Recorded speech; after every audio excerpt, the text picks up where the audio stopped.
Nah, dibaringkan, mulailah digerek. Nah, ketika digerek tangan lehernya, tidak mempan. Nah, bilang anak tak, nah bilang Ismail, kamu main ki kapan pak? Tidak, ku keras ini. Nah bilang, barangkali tidak tajam pisau tak? Dia ambil pedangnya, dia hantamkan ke batu, pecah. Nah bilang, batu keras pecah, lehernya ini lembut kok tidak dimakan. Lalu nah bilang Ismail alaihissalam, tunggu, ulangi lagi pak, ulangi lagi. Ibrahim sudah mau potong kedua kalinya.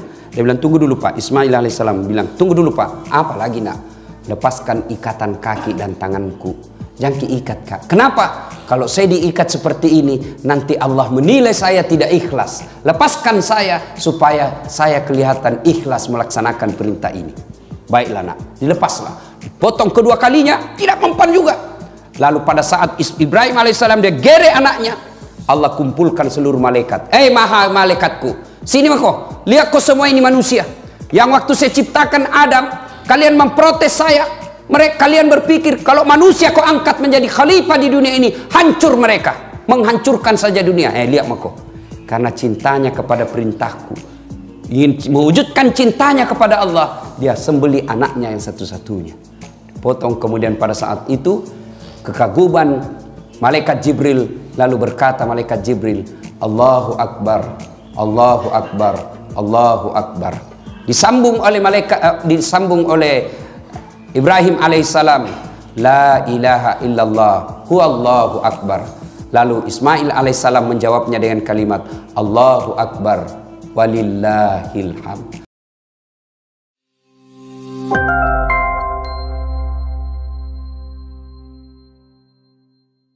Tidak ada orang tidak suka dipuji pak. Maka salah satu amalan yang baik dalam memelihara persahabatan, puji teman. Tadi saya baru tiba sama Haji Hayat, langsung kena puji. Wah, Ustaz ini kalau datang Kalimantan tambah muda lagi. Ku tahu padahal begitu Tommy caranya berterima kasih saya datang. Suka memuji-muji dan orang semua suka puji pak. Kalau kita ketemu, tambah muda ki, dalam hatiku, bagaimana caranya saya tambah muda, tambah umurku. Tapi kan orang senang, meskipun kita tahu nak bohongi ki orang, tapi kita senang. Itu senangnya orang dipuji. Sama juga sekarang ini anggota DPR yang caleg-caleg itu, kalau ada orang bapak-bapak tiba-tiba sok kenal sama kita, akrab, senyum kiri kanan, pasti hampir bisa dipastikan dia caleg. Anggota DPR kan juga begitu, bagi-bagi kartu nama sebelum dipilih. Pilih kak bos, pilih kak. Gampang itu, satu komplek, aman komplek nanti. Begitu terpilih, nah ganti nomor HP-nya. Ini Ibrahim alaihissalam setelah beberapa tahun menikah dengan Siti Hajar, tidak punya anak. Lalu Siti Hajar berkata, Bang, mak bene siki, kau maki lagi. Ya Siti Sarah, Bang, menikah ki lagi. Abang ini kan Nabi, harus ada penerusnya.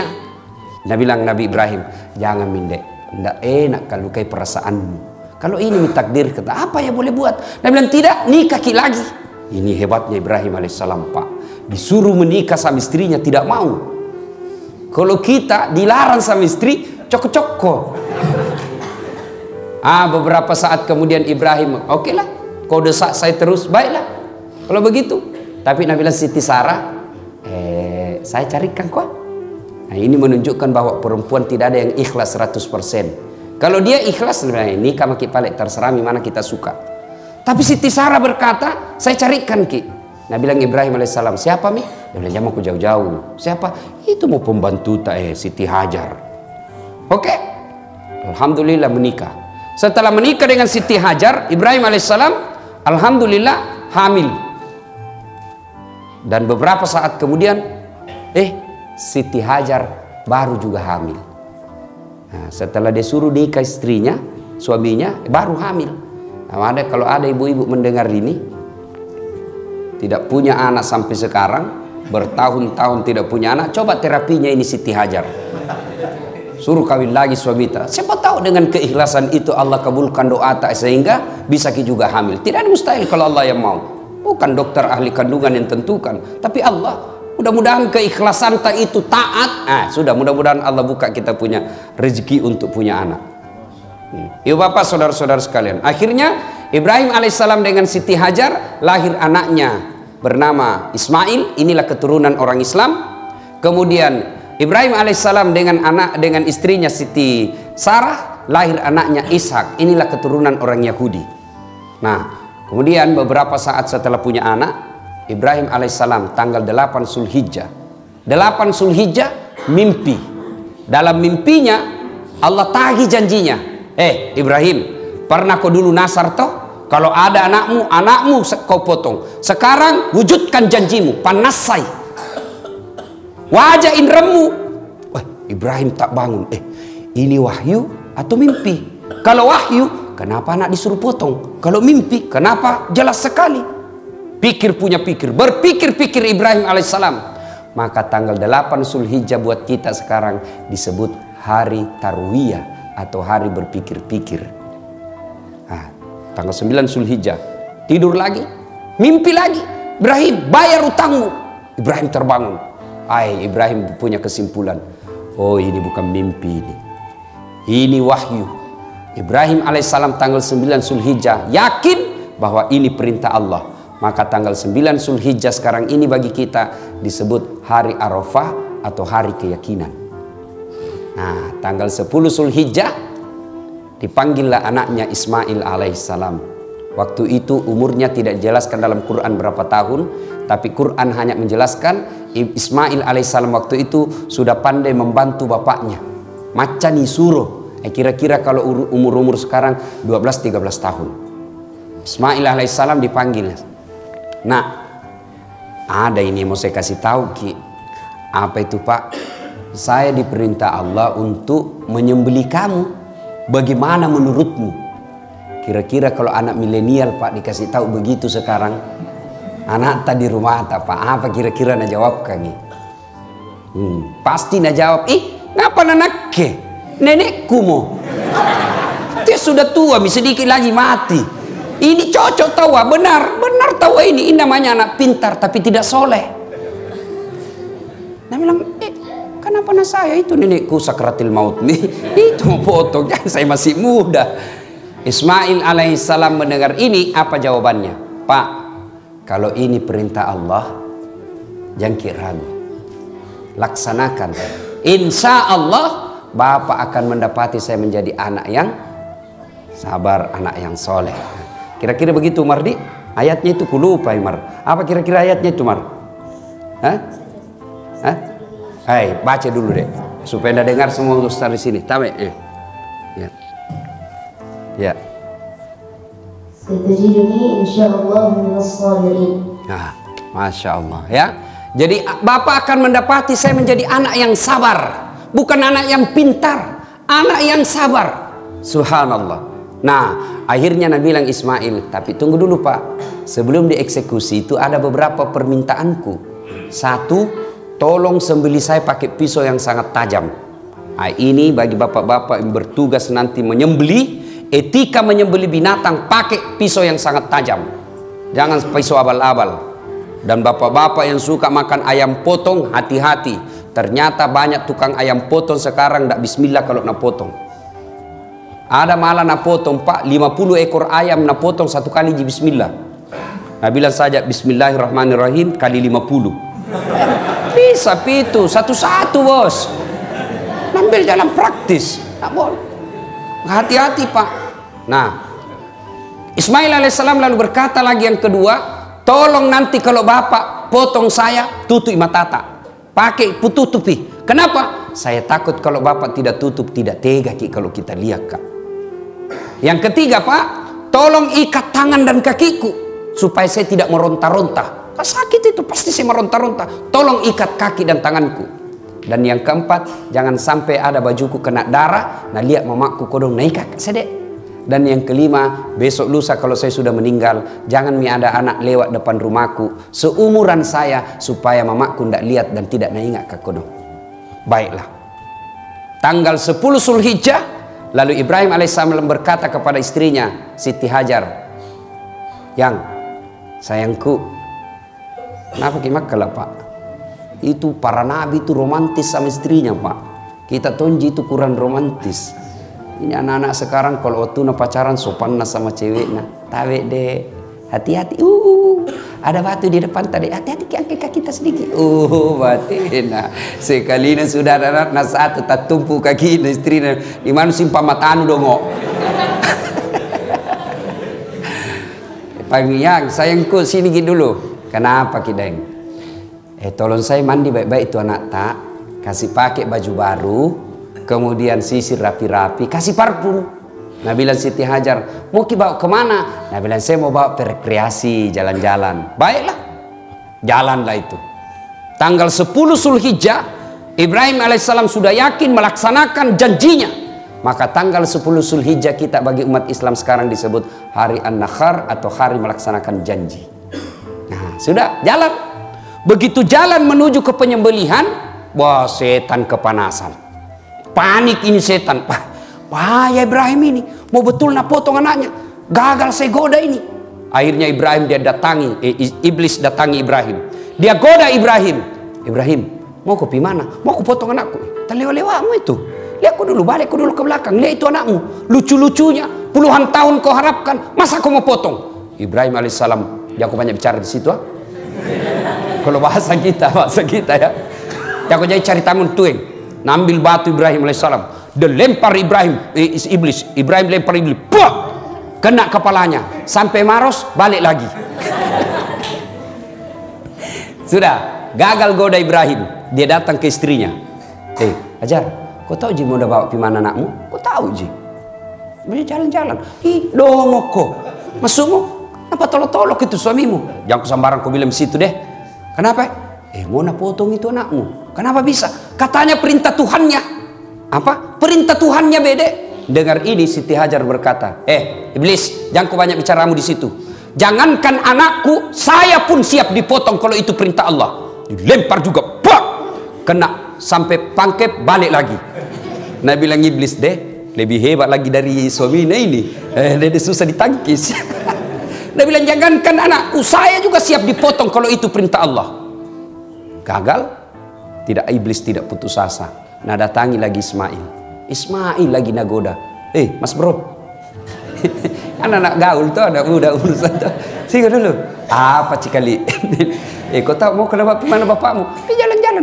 Toloko. Napa toloko itu? Sambarang mana ada orang tua patol-tol anaknya. Mau kau nak potong? Kenapa bisa? Bisa itu bapakku potong nggak? Dia bilang katanya perintah Tuhanmu.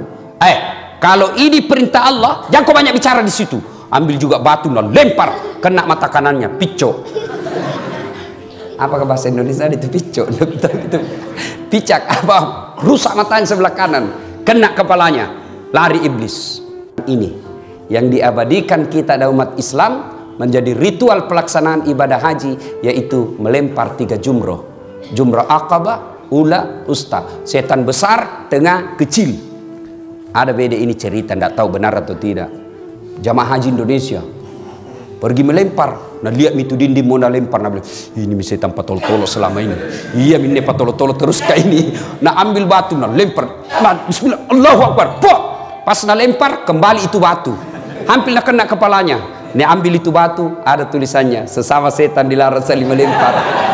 Dia bilang kok dah lah di Indonesia temangki, di sini nu lempar kak. Saudara-saudara sekalian, akhirnya iblis pergi. Nah, Ibrahim alaihissalam sudah baringkan anaknya. Lalu dibaringkanlah, dirapatkan di pipinya di tanah. Ibrahim alaihissalam sudah dia tutup matanya. Kemudian mulailah dia gorok lehernya anaknya. Nah ini tempatnya, wallahu alam benar atau tidak. Itu kalau kita pergi umrah atau haji, ya setelah kita pulang wisata dari Arafah sampai di Mina. Biasa itu ustadz atau mutawib tour leader tak bilang, bapak-bapak di sebelah kiri setelah istana ada di atas bukit yang seperti pos-pos satpam. Disitulah tempatnya Ismail alaihissalam dipotong. Wallahu alam benar atau tidak. Yang belum ke sana saya doakan mudah-mudahan segera ke sana melalui Pak Hayat atau saya mau.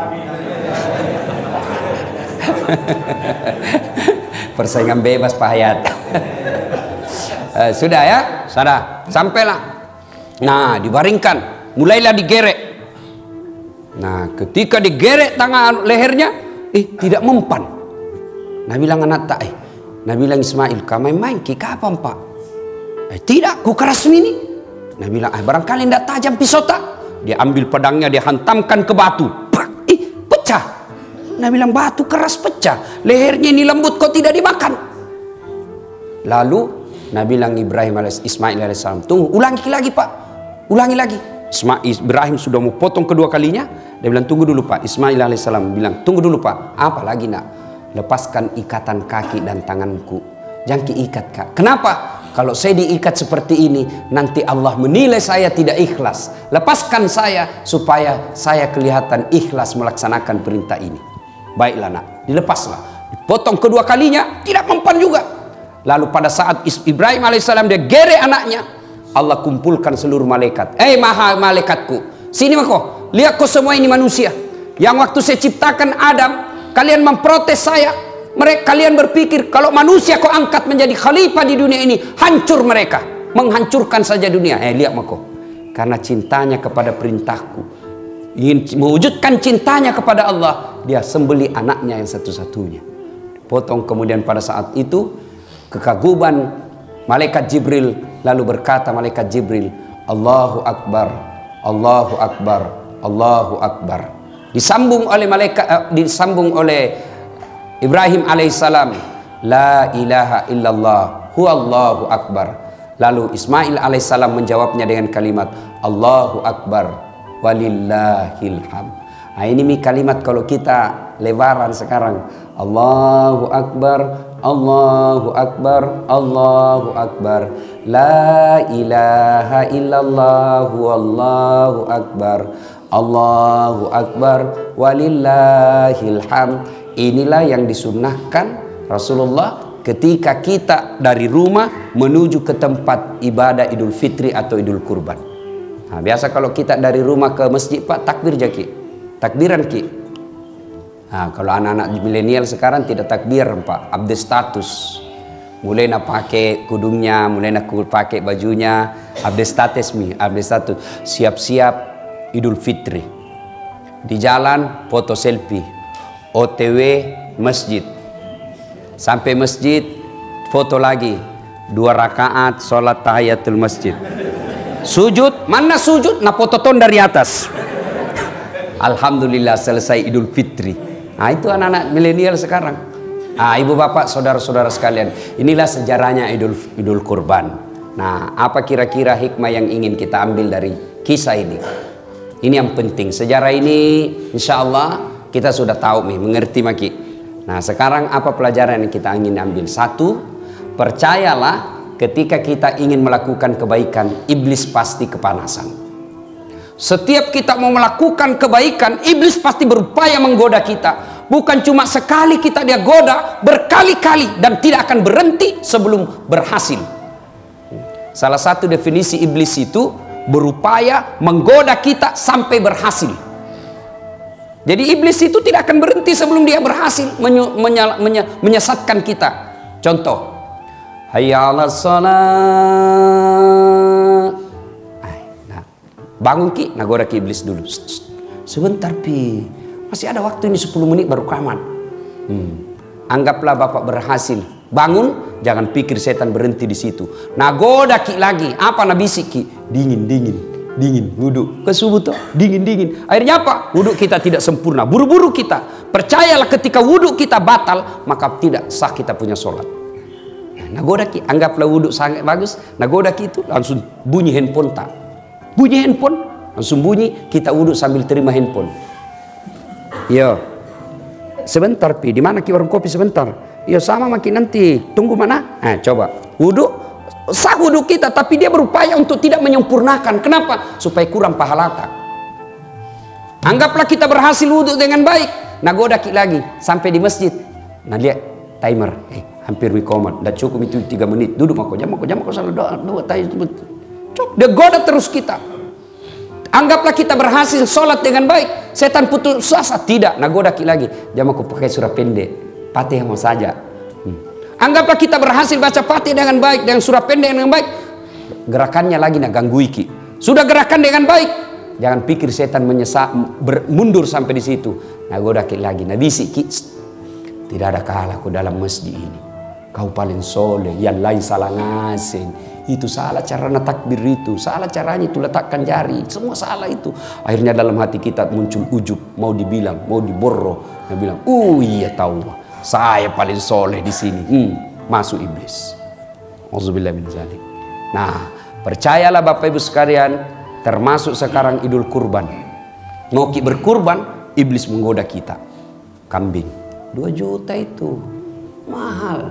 Bisa aku lagi kasih anakmu untuk bimbingan belajar. Setan masuk di situ.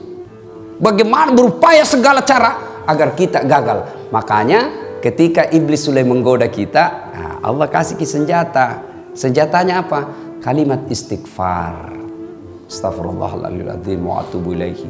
Ketika Nabi Isra Mi'raj, Nabi makin jauh, makin dekat, ada cahaya kayak api, makin dekat, maka Nabi melawannya dengan kalimat astaghfirullahaladzim wa atubu ilaihi, la ilaha illa anta subhanaka inni kuntu minadz zalimin. Itu kita baca.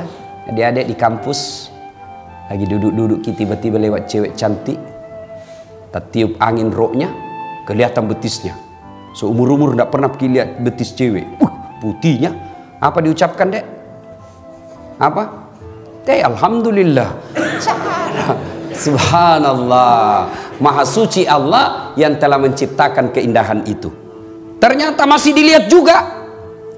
Sudah berkedip mata, palingkan pandangan, lalu ucapkan astagfirullah. Pandang itu kedipan mata, batasnya itu rezeki. Kalau tidak disengaja, kalau sudah berkedip, palingkan pandangan. Jangan tahan pandangannya. Astagfirullah. Astagfirullah, astagfirullah. Bukan tobat itu cikali. Sudah. Inilah hikmah pertama, bahwa harus selalu diingat ketika kita mau melakukan kebaikan, iblis pasti berupaya menggagalkan. Maka melawan godaan iblis itu dengan kalimat istighfar. Astaghfirullahaladzim wa atubu ilaihi. Suatu ketika datang anak muda bertanya kepada Nabi, ya Rasulullah, saya berbuat dosa. Maka Nabi berkata, bertobatlah. Tapi kuulang lagi. Nabi berkata, tobat kau sedek. Tapi kuulang lagi, tobat lagi. Buat iblis sampai putus asa untuk menggodamu. Nabi bilang lagi, ini anak muda, jadi dosaku jadi besar. Ketahuilah ampunan Allah jauh lebih besar daripada dosa-dosamu. Itu enaknya Tuhan tak. Berdosa ki, datang ki, bertobat. Bukan marah-marah itu Allah kalau kita datang bertobat. Malah Allah janji kita, innallaha yuhibbut tawwabina. Saya cinta kepada hambaku yang bertobat. Beda kita manusia. Bapak datang minta maaf sama saya, barangkali saya maafkan kita, tapi masih ada syaratnya. Ustaz, maafkan Kak Di. Kenapa? Dulu waktu pilwali itu kita suruh Kak bikin baleho 10. Iya, 7 jiku bikin Ustaz, 3 hilang. Saya maafkan kok bos, tapi jangan lagi lewat depan rumahku. Masih ada buntutnya Pak. Kalau Allah, kita bertobat, datang banyak dosa, Allah janji kita, saya cinta kok. Innallaha yuhibbut tawwabina. Ibu bapak saudara-saudara sekalian, hikmah yang kedua dari kisah ini, bahwa ternyata aset yang paling berharga itu anak yang soleh. Coba Pak, saya tadi dalam sholat, waduh sempat menetes air mata saya. Luar biasa, saya ingat orang tua saya dengan kejadian tadi. Pak Imam, Ustadz Ikhwan, langsung ada si Ananda Umar. Baru belum dilupa Umar, baru ada gejala-gejala. Langsung Umar masuk luruskan bacaan. Subhanallah. Pak, apa Bapak tidak bangga punya anak seperti itu? Jangan kita terlalu bangga kalau bahasa Inggris dia anak tak pintar. Pak, jangan kita. Tahu jago itu anak Ustaz, masih SD pintar bahasa Inggris. Awal jago bahasa Inggris. Itu makin di Inggris, anak-anak di sana bahasa Inggris semua. Betul Kak? Dari kecil sampai pikun orang di sana bahasa Inggris semua. Nggak jago itu Pak. Banyak yang begitu. Kursus bahasa Inggris mulai dari kelas 4 tahun bahasa Inggris, 10 tahun masih bahasa Inggris. Jangan kalau berdoa juga nanti tidak jadi bilang, oh my God, please help me my father. Taleka. Tidak begitu juga orang berdoa. Jangan makal anak muda, serius kayak ini bos. Alhamdulillah ibu bapak adik-adik sekalian ya. Saya langsung ingat orang tua saya.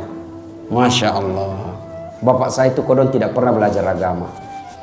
Ibu saya juga tidak pernah belajar agama. Sekolah pun tidak cukup, hanya pandai membaca dan menulis. Apa yang membuat saya kadang-kala tersentuh? Apa kita tidak bangga Pak? Orang tua tak tanya ki agama lalu kita jelaskan. Nah tanya, yang kasih podang na ihe. Dek garek nawat di tempat tepak kuku kumeluk ki makaroba. Lalu kita jelaskan, itulah bantuan kita kepada orang tua kita, menunjukkan dia jalan yang lurus. Apa kita tidak bangga, Pak, punya anak ketika kita butuh pengetahuan agama, dia hadir memberikan pengetahuan itu. Itu kekayaan tak paling berharga. Harta, emas, rumah, mobil tidak ada gunanya ketika kita sudah mati, dan tidak bisa meluruskan iman kita, itu malah bisa menyesatkan kita itu harta. Tapi anak yang soleh dan soleha, Pak, bangga mati, Pak. Insya Allah. Pak itu tidak bangga. Begitu kita, oh, tidak begitu caranya, nak. Mak, begini cocoknya. Subhanallah. Pada usia senja orang tua kita arahkan ke agama yang lebih dekat dengan Allah Subhanahu wa taala. Nah, sekarang orang tua hati-hati didik anak sekarang, Pak. Ya. Siapa yang didik anak tas sekarang? Handphone. Siapa yang didik anak tas sekarang? Warnet. Siapa yang didik anak kita sekarang? TV. Auzubillahi min dzalik. Saya doa mudah-mudahan tidak begitu anak tak, Pak. Ini ada baru-baru saya dapat informasi. Baru-baru saya dapat informasi. Kelas 2 SMP. Berapa umurnya itu kalau kelas 2 SMP? Ya? 14 ya? 14-15 tahun. Apa yang terjadi? Sudah pernah berhubungan suami istri. Dan saya tanya, berapa perempuan kau kasih begitu? Dia bilang 5, Mi. Saya ajak ngomong. Saya bilang, di mana kau lakukan? Di rumahnya itu perempuan. Beranimu itu? Dia bilang, bapaknya ibunya kerja semua, Ustaz. Malam baru pulang. Apa Mi kalau begini anak tak? Setengah mati dicarikan uang, nak pakai rumah tak berzina. Kita bangga Mi bagus rumah tak. Kita bangga kita dihormati orang. Kita bangga banyak duit tak. Kita bangga bermewah-mewah, kita punya mobil. Tapi anak tak berzina di rumah tak tiap hari. Dan itu bukan cerita fiktif. Itu banyak yang terjadi. Ini yang perlu. Momentum Idul Kurban ini, evaluasi apa anak tak ini seperti Ismail atau menjadi anak yang dekat dengan iblis. Tak ada gunanya anak tak tinggi sekolahnya kalau dia jauh dari agama. Begitu kita masuk di kubur, siapa yang doakan kita? Masuk di kubur, siapa doakan kita? Saudara tak? Jangan makin harap. Tanya diri tak masing-masing. Pernah tak kita doakan adik tak dalam 24 jam? Pernah kita doakan saudara tak dalam 24 jam? Jarang. Saya saja nak minta pi saudaraku baru saya doakan. Doakan kak dia? Iya gampang nih. Tapi ibu bapak lah yang selalu kita doakan setiap sholat ki. Orang tua tak ji. Nah kalau anak tak tidak tahu sholat, orang tua anak tak tidak pernah datang ke masjid berjamaah, anak tak tidak pernah kita dengar mengaji.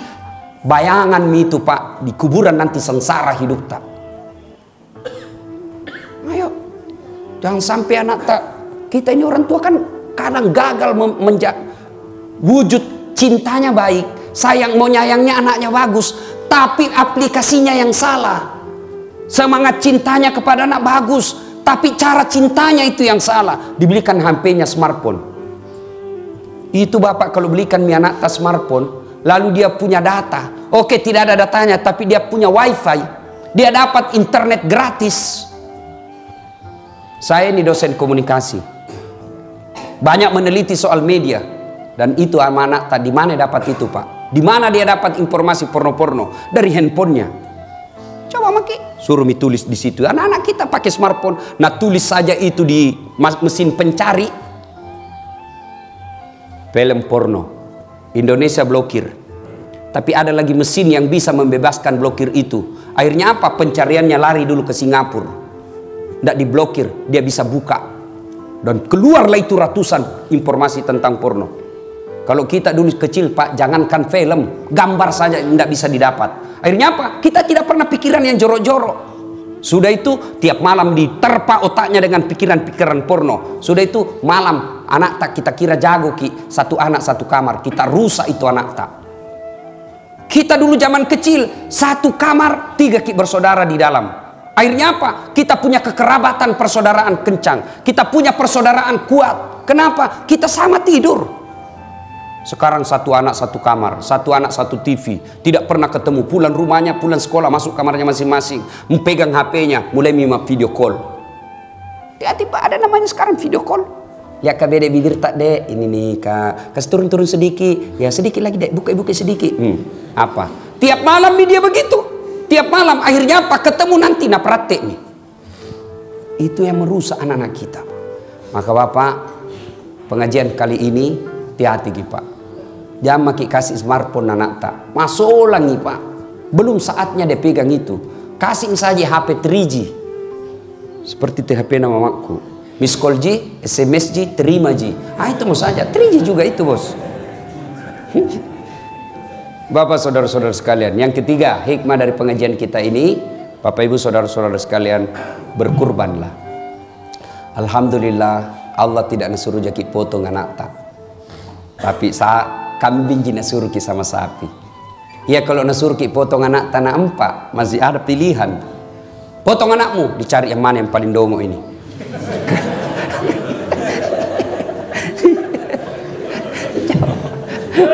Tapi alhamdulillah Allah cuma minta kita ya diminta jaki kambing, maka berkurbanlah.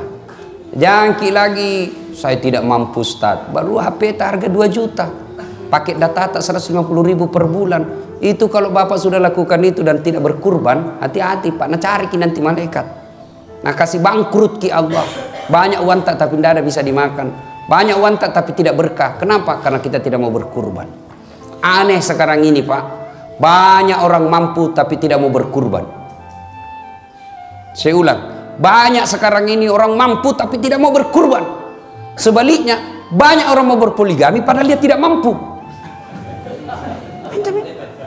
Ya, betul toh? Nah, ibu bapak saudara-saudara sekalian. Inilah tausiah kita pada taklim kita kali ini, mudah-mudahan ada manfaat. Saya agak grogi sebenarnya ini, kaku betul saya cara tidak bisa keluar ilmuku. Ada Ustadz Iwan bilang, saya jaga diri nanti saya offside. Bapak saudara-saudara sekalian, inilah tausiah kita pada taklim kita kali ini. Sebagai penutup, saya ingin menyampaikan firman Allah, Bismillahirrahmanirrahim. Ya ayyuhalladzina amanu dukhulu fis-silmi kaffatan wala tattabi'u khutuwatis syaitan innahu lakum aduwwum mubin. Wahai orang-orang yang beriman, masuklah kalian ke Islam, ke dalam Islam secara sempurna. Jangan Islam pencitraan, jangan Islam karena mau pilkada dan lain sebagainya. Tapi Islamlah secara benar. Wala tattabi'u khutuwatis syaitan, dan janganlah engkau ikuti langkah-langkah setan, karena sesungguhnya setan itu musuh yang nyata bagi kalian. Mudah-mudahan ada manfaat.